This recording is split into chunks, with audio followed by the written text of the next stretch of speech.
बल्कि दुनिया के कई देशों को वैक्सीनेशन की सुविधा उपलब्ध कराने का काम किया है। माननीय प्रधानमंत्री जी, आपदा को अवसर में बदलने की प्रेरणा भी आपसे मिलती है। कोरोना की आपदा में ही आपने आह्वान किया आत्मनिर्भर भारत। आत्मनिर्भर भारत जैसे ही आपने आह्वान किया, हमने तत्काल आत्मनिर्भर मध्य प्रदेश की कल्पना की। मैं नीति आयोग को धन्यवाद देना चाहूंगा।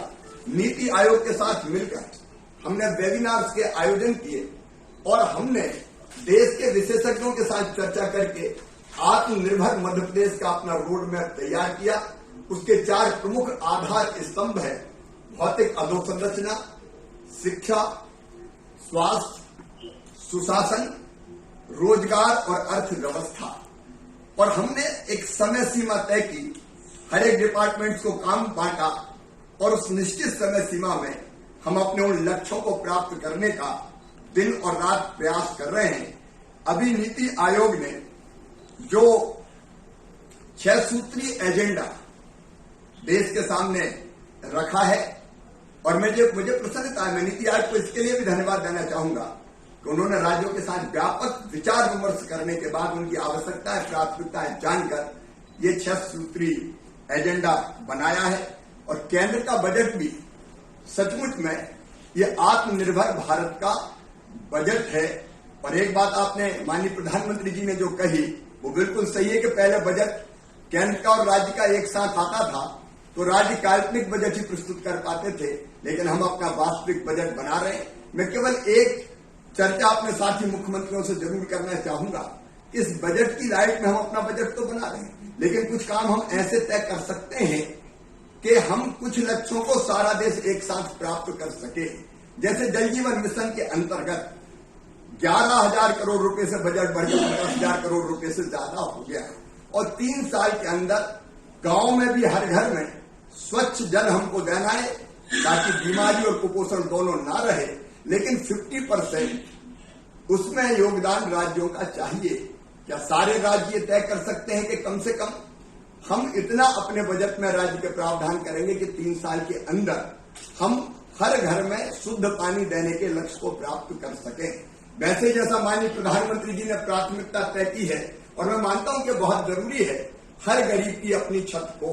क्या हर एक राज्य अपने राज्य के बजट में इतना प्रावधान कर सकता है? कई बार हम अपनी प्राथमिकताओं के कारण उतना प्रावधान नहीं करते जितना पैसा केंद्र हमें देता है, हमको स्टेट शेयर मिलाना पड़ता है। ऐसी कुछ प्राथमिकताएं अगर हम तय करें तो कुछ लक्ष्य सारा देश एक साथ प्राप्त कर सकता है।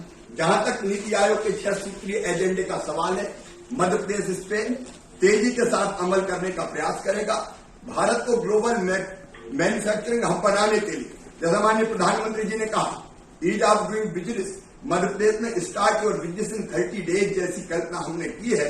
सारे क्लियरेंस हम 30 दिन के अंदर दे दें। 30 दिन में उत्पादन शुरू नहीं हो सकता, लेकिन क्लियरेंस तो हम कम से कम सारे दे सकते हैं। ईज ऑफ डूइंग बिजनेस को सचमुच में हमको धरातल को उतारने का काम करना पड़ेगा।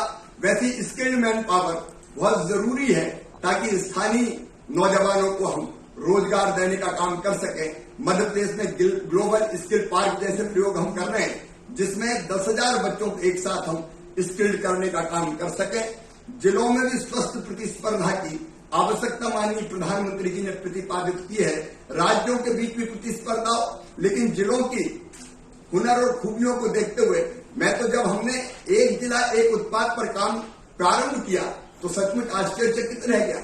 हमारा अमरकंटक, वहां कई वनौषधियां होती है, एक गुलवा कावली होती है जिससे अर्क बनता है, जिससे नेत्रों की ज्योति बहुत अच्छी रहती है और कई तरह के रोग ठीक होते हैं। वो वहां की विशेषता है। हमारे मंदसौर और नीमच का लहसुन, बुरहानपुर का केला, जब इस पर हम काम कर रहे हैं तो मुझे लगा कि सचमुच में कितनी संभावना है इसमें और ऐसे कई उत्पाद हमारे एक्सपोर्ट किए जा सकते हैं। उस दिशा में भी मध्य प्रदेश तेजी से काम कर रहा है।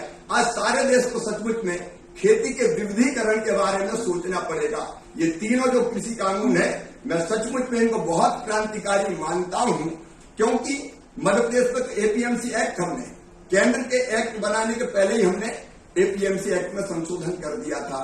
मध्य प्रदेश में हम एमएसपी पे खरीदी भी कर रहे हैं। 1,29,00,000 मीट्रिक टन मध्य प्रदेश में हमने गेहूं खरीदा था। 37 लाख मीट्रिक टन हमने चावल खरीदने का काम किया।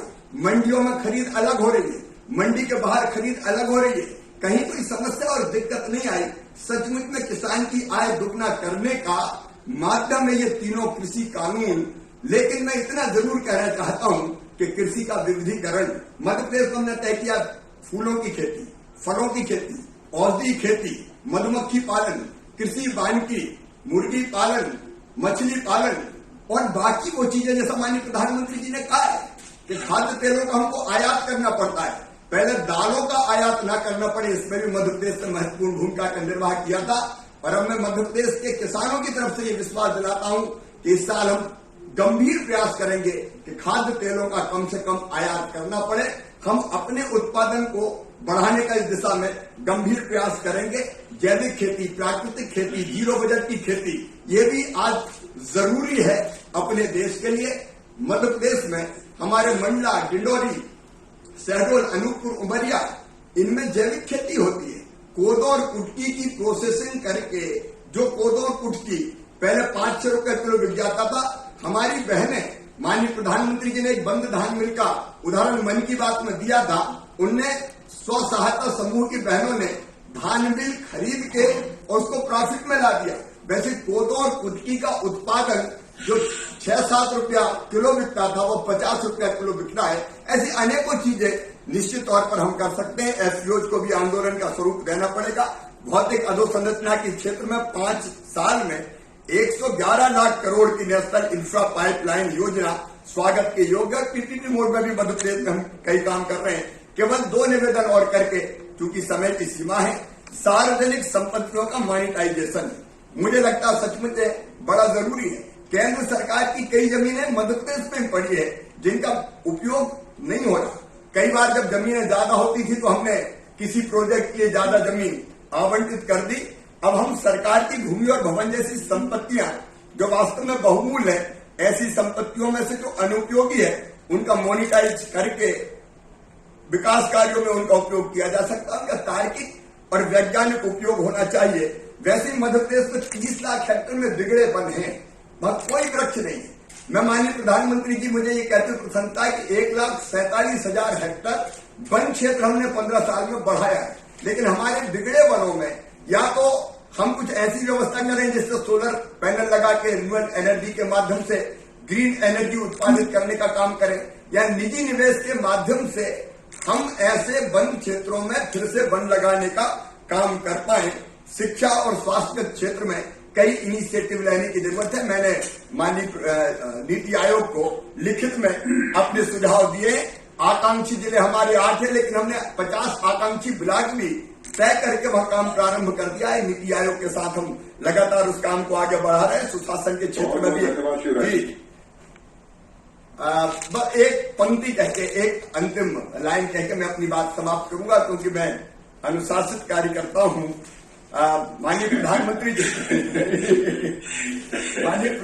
जी $5 ट्रिलियन का जो टारगेट 24 तक हमको प्राप्त करना अर्थव्यवस्था का, मध्य प्रदेश इस साल 10 लाख करोड़ की जीडीपी के लक्ष्य को पार कर लेगा। और जो 6 सूत्री एजेंडा नीति आयोग ने बनाया है उसको नीचे जमीन पर उतारने में हम कोई कसर नहीं छोड़ेंगे और अपने देश की प्रगति और विकास में बेहतर योगदान देने का प्रयास करेंगे। आपने समय दिया, इसके लिए बहुत बहुत धन्यवाद। प्रणाम।